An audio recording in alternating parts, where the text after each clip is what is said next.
On Tuesday, March 30, 2021, Mr. Robert Fowler, 50 years old, mechanic of a Portmore address and employed to Bowler's Motoring World, was charged with the murder of Khanice Jackson, accounts clerk of a St. Catherine address and formerly employed to Polyfoods Limited located in Crossroads. The circumstances which led to the arrest and charge of Robert Fowler is that on Wednesday the 24th of March 2021, Miss Khanice Jackson, aged 20 years old, left her residence in Portmore, St. Catherine at 7 a.m. for work. She did not turn up for work, and efforts to contact her were unsuccessful. A report was made to the police, that's the Caymanas police, at 8 p.m. that same day. As a result of the report, investigation into a missing person commenced and the appropriate protocol were established. On Friday, the 26th of March 2021, the body of a female was discovered at the Whole Fishing Village in Portmore, St. Catherine, that is in the vicinity of the Dyke Road. The body was later identified as Khanice Jackson, who was reported missing. Investigation led the police to Crossroads, where Mr. Fowler was taken into custody. After further investigation and interview, the police was able to recover a number of physical items, including a handbag suspected to be that of Miss Jackson, as well as a banking card and other physical evidence. The accused also gave a caution statement that was recorded in the presence of his attorney. It is to be noted that based on investigation, the victim was killed between 7 a.m. and 9 a.m. in the morning that she left for work. After the postmortem result, it will be determined if additional charges will be preferred against the accused. I want to point out at this time that during the investigation, the accused actually took the officers to a number of locations, including a location somewhere in Portmore, where he indicated that he tried to dispose of the body of the victim, but for some reason, he actually removed it from that location and took the body to the location where she was discovered. He also took the police to an address in Crossroads where he claimed that certain items of clothing were disposed of.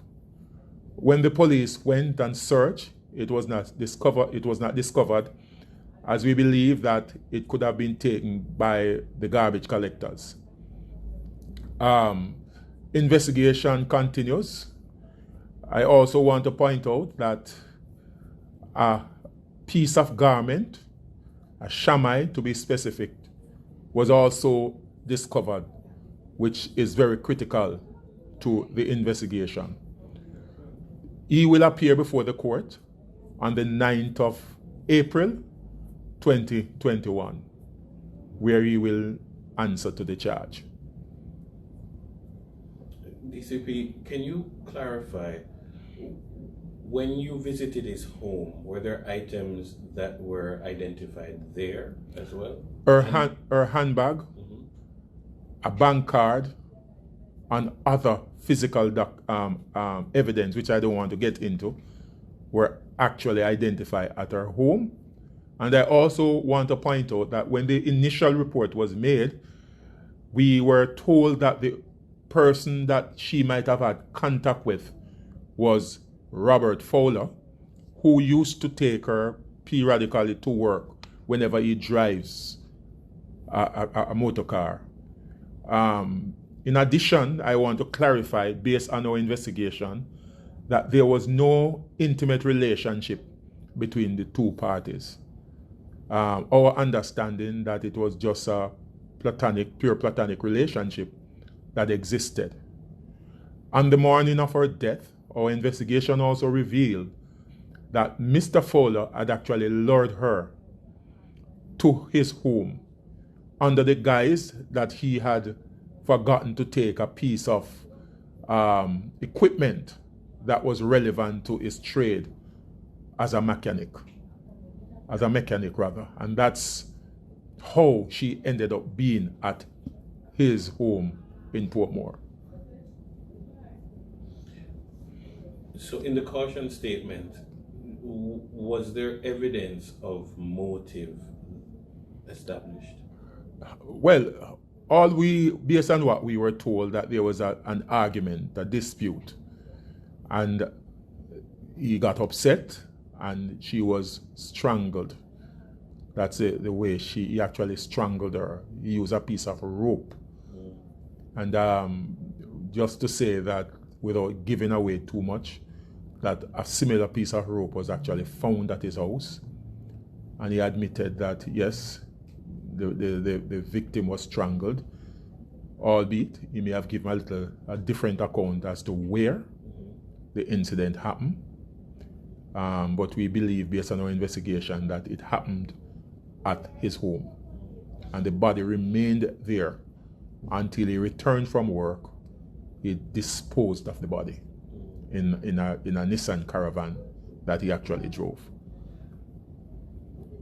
In relation to the quality of the investigation and the prospect of more charges, when are we likely to hear of whether or not more charges are to come? As soon as the post-mortem result is received, that will determine, in terms of whether additional charges will be preferred.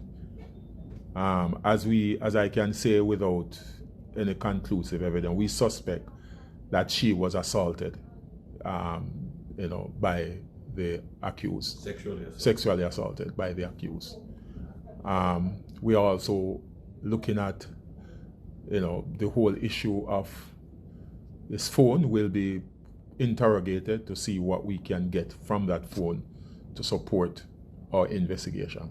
And we believe that we will get critical information and coordinates to assist us. All right, thank you. And I must commend the officers for the swiftness in terms of bringing the matter to a conclusion.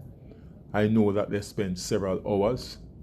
Despite the view that is held, I think the officers responded well to have brought us to the conclusion that we receive. And I will say that we will ensure that an airtight case is presented with a level of dispatch and urgency.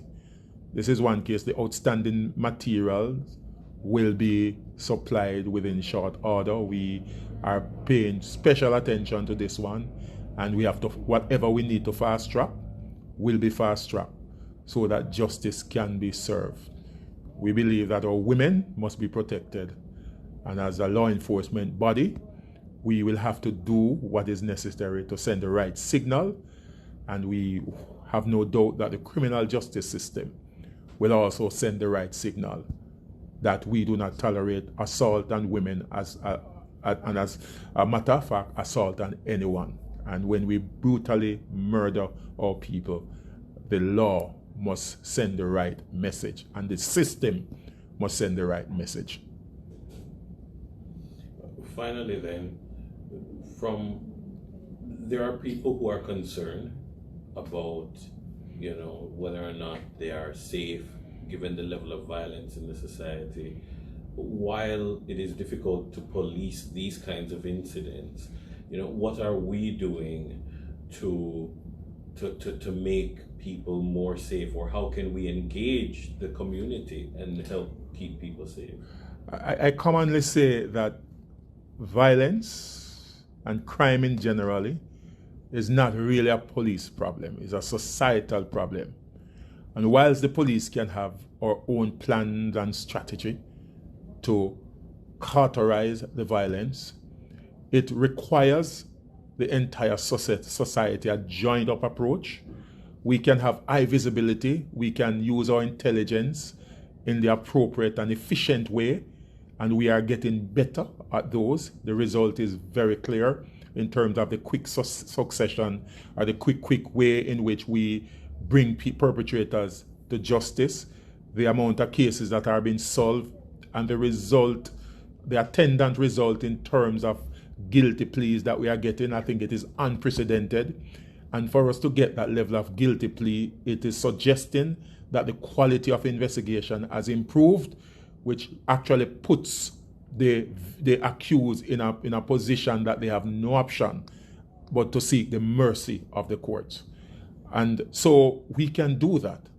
We can do all that we can, but until society recognize that violence has become a culture, and we have to put measure in terms of looking at the way we bring up our children. That is very critical in terms of our way forward, the way we focus on our boys. We give them that. There needs to be a culture change in terms of all of us, including social entity or NGOs, government entities, the church, the civic organization, recognizing that all of us do have a role to play in this process. We need also to culture our men for them to understand that women are not their property, and we do not have a claim of right to a woman, and we need to desist from believing that. And I think also it's going to be a process of education, and we have to start the conversation. We can't police our way out of this.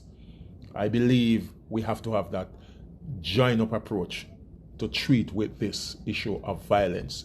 And violence is not about violence against women. It's a violence about against everyone, including children, including our young men. When we look at the data is suggesting that between 2011 and 2020, we have had an average of, I think, 156 women being killed annually, the highest being 160, which was in 2017, and the lowest was, I think, 100 in 2014. When we look at the same data for men, we have an average of over 1,200 annually, the highest being 1,400 plus, and that was 2017. For 2020, we had 1,000, just over 1,200. So we have a culture, and if we drill down into the data, we will see also violence against young people, and that is something that we are looking at as well. So the point I'm trying to raise is that violence is a problem. It's against everybody, female, women, and it's too high. We need to change that culture of violence.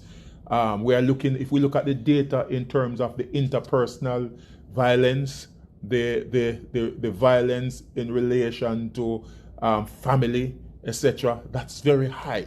And we have to teach our people how to resolve issues without getting into violence. It's really a significant task.